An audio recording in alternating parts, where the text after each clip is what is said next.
They were designed to be the best. They met enemies face to face, endured tragedies and enjoyed victories. They went down in history due to the bravery of their crews. They are the ships that deserve to be called naval legends.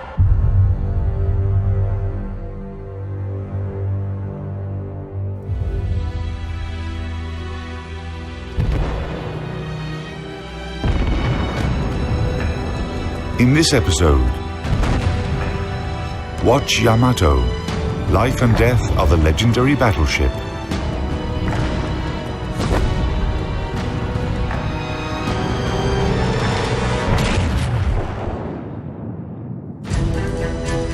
By spring 1945, it became clear that only a miracle could save Japan from defeat in World War II. The land of the rising sun had lost virtually all its naval and air forces, and US troops were already landing on the Japanese islands.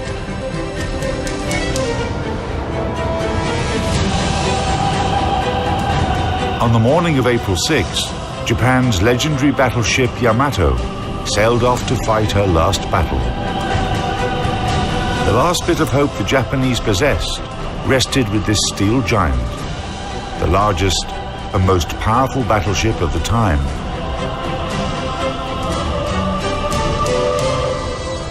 That naval operation in the Pacific, dubbed Tenichi-go, Heaven Won, was a dangerous mission, but the faith in Yamato was almost religious, and the Japanese believed luck would go hand in hand with the ship.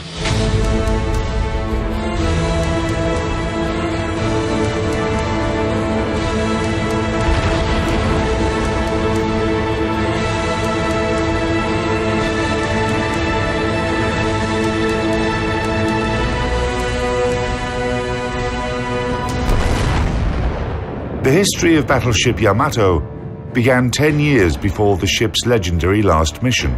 In October 1935, Japanese engineers put together a first draft of the famous naval giant.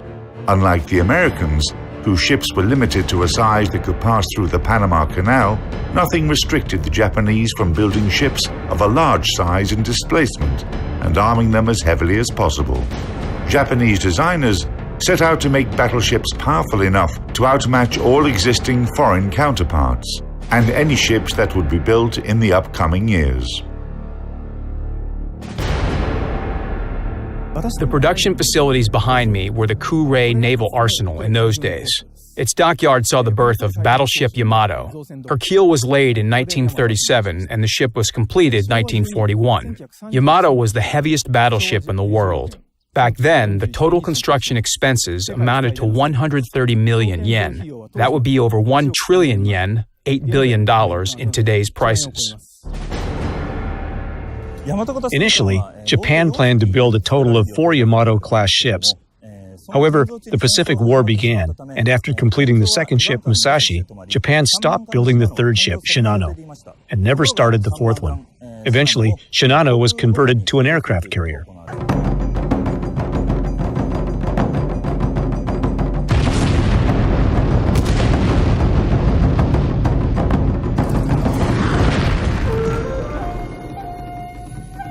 Yamato is the ancient name for Japan, meaning great harmony.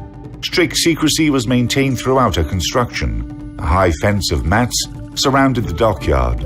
All engineers swore a solemn oath of non-disclosure, and the workers going in and out were compared with their photos. Japanese shipbuilders certainly had something big to hide. Total displacement, 72,808 tons. Length, 263 meters. Beam, 38.9 meters. Draft, over 10 meters. Armament, main battery. 3 turrets, each having 40 SK Mod 94 guns. Caliber, 460 millimeters. Secondary battery. 2 turrets, each having 3 Type 3 guns. Caliber, 155 millimeters. Anti-aircraft artillery, 12 coaxial Type 89 guns. Caliber, 127 millimeters. 50 triple-barrel and 2 single-barrel Type 96 automatic cannons. Caliber 25 millimeters. Air Group: 7 seaplanes, reconnaissance planes and spotting aircraft. Armor: main belt 270 to 410 millimeters. Main turrets 190 to 650 millimeters. Conning tower 300 to 500 millimeters. Power plant: 4 Campon turbines and 12 Campon RO boilers. Power: 154,000 shaft horsepower. Maximum speed over 27 knots. Operational range 7,200 nautical miles at 16 knots.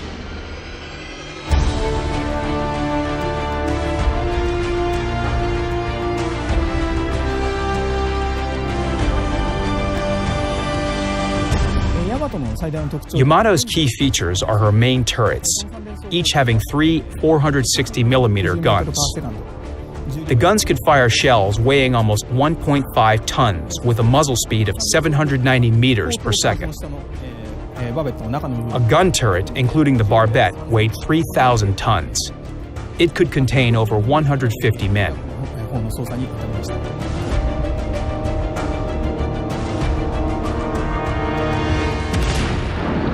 Yamato's main turrets were guided by a fire control system consisting of a director that provided parameters of fire, rangefinders, and electromechanical calculators, a form of early computers. It was a state-of-the-art system for the time. Lack of fire control radars for engaging surface targets was compensated for by top-notch grouping of salvos. This gave the Japanese firing capability on par with that of the world's leading navies. The ship's secondary battery consisted of 2 turrets, each having 3 155mm guns. The guns featured excellent ballistic characteristics and could penetrate the armor of a typical cruiser. However, their rate of fire was pretty low. When commissioned, Yamato had 6 coaxial 127mm anti-aircraft guns for long-range engagement, plus short-range anti-aircraft artillery consisted of 8 triple-barrel 25mm cannons. The number of the AA guns was constantly built up during the war. 127mm anti-aircraft guns and the 25mm guns had different ranges of fire. So if an enemy aircraft flew into this gap, neither of the guns was able to effectively intercept it. Furthermore, the 127mm guns had relatively low traverse speed and poor elevation and depression characteristics, while the 25mm guns failed to fire at the declared rate of 14 rounds per minute if the elevation was high or low.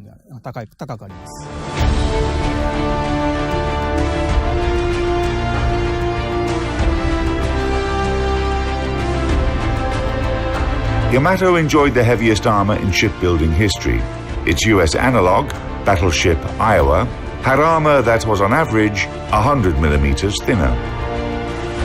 The armor belt of the Japanese Giant formed a citadel that covered slightly over half of her waterline length. The most protected part was the ship's conning tower. The weapon systems became literally giant. The Japanese built a super battleship that was like 10 or 15 others put together. But the problem was that it did not pay off. You can build one Yamato-class battleship, but she would still be destroyed when facing 2, 3, or 10 US battleships. There are still such characteristics as mobility, quantity, quality, salvos per side.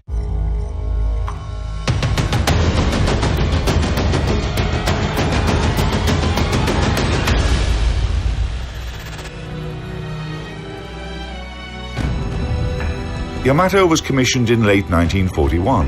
In her first mission, the Battle of Midway, Yamato served as the flagship of the Japanese combined fleet. During the battle, on June 4 through 6, 1942, Yamato did not fire a single shot and was used only as an HQ ship. The Japanese military command was definitely saving their two best battleships for an upcoming major battle against the U.S. fleet. As a result, Japanese seamen started to feel disappointed with their flagship. They even made up a saying that the world's three most useless things were China's Great Wall, the Egyptian pyramids, and the battleship Yamato. It was not until autumn 1944 that the Japanese naval giant fought its first real battle. Together with her sister ship Musashi, Yamato attacked U.S. landing craft near the island of Leyte.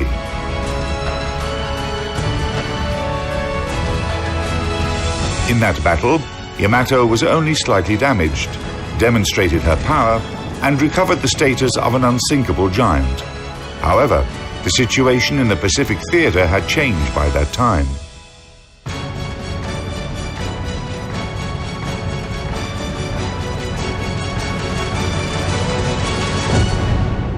Progress in military technology basically follows the laws of philosophy. When making a new weapon system, designers in the military usually seek to enhance its specifications, bigger caliber, thicker armor, etc. Then they come to a dead end, where they are no longer developing the Navy, but improving a separate weapon type within the existing limits. A radical change is carrier-borne aviation, and later, missile systems. But Yamato is the peak in the construction of battleships. It is not about progress, it is about reaching the peak. In 1945, World War II reached Japan's home islands. The command of the Japanese combined fleet made a Bushido-style decision. Yamato, with the help of a light cruiser and 8 destroyers, was to defend the island of Okinawa and prevent the US troops from getting any further inland, or fight to the end and finish her journey gloriously. Executing this order on April 6, 1945, the legendary Japanese battleship sailed off to fight her last battle. The United States sent in its Task Force 58 to intercept the flagship of the Japanese combined fleet. The Americans would not miss the chance to destroy the symbol of Japan's naval power. As early as 10 a.m., the first US squadrons took off from 5 heavy and 4 light aircraft carriers, located about 300 miles away from Yamato. A total of 227 aircraft took part in the destruction of the Japanese force. The battle began at 12:34. 4 aerial bombs hit Yamato, taking out a 127mm gun and several automatic cannons. In just 20 minutes, 2 more bombs struck the battleship and a torpedo hit her port side. In response, Yamato fired her anti-aircraft weapons. At 14:02, the Americans launched the last attack on the wounded, but still combat-capable Yamato.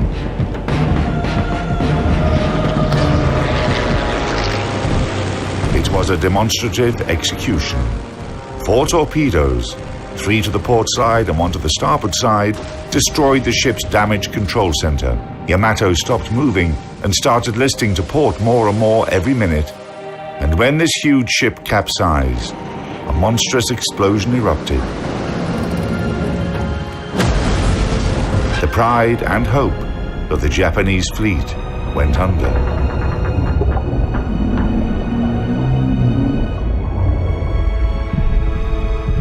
Together with the ship, 3,000 crew members were lost, including the commanders of the Japanese force and the ship.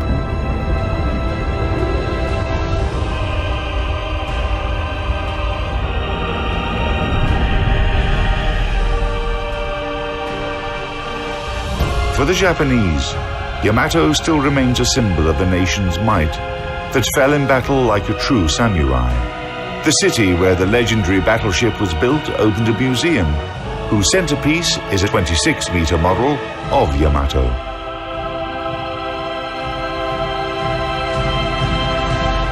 The Kure Municipal Museum of Naval History and Science was built 10 years ago to preserve the rich naval history of the city. Now it is known as the Yamato Museum. The exhibits reflect the naval history of Kure. In other words, the history of naval affairs and technologies. The museum has become quite popular. Fans of battleships come here from all over the country. However, we should remember that it was originally dedicated to all kinds of shipbuilding. The violent explosion that finished the destruction of Yamato was caused by the detonation of her main battery magazines. However, there is plenty of debate about the reason for that tremendous explosion. The answer is probably hidden on the bottom of the ocean. So far, researchers have been unable to lift what is left from the giant battleship.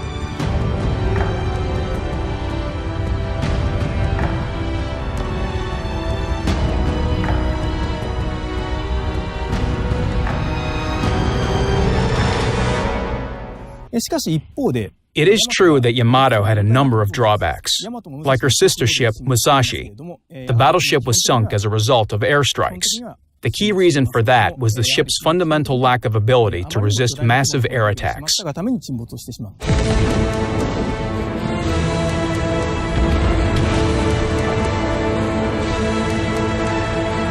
Yamato remains the largest and most powerful battleship in history. For every person who takes interest in the history of military ships, Yamato embodies military might. Born to terrify and crush enemies, this formidable steel giant managed to glorify her name even as she was defeated. She represented a pinnacle in large battleship design, one that will probably never be surpassed, and in that sense, Yamato will always remain a symbol and a legend.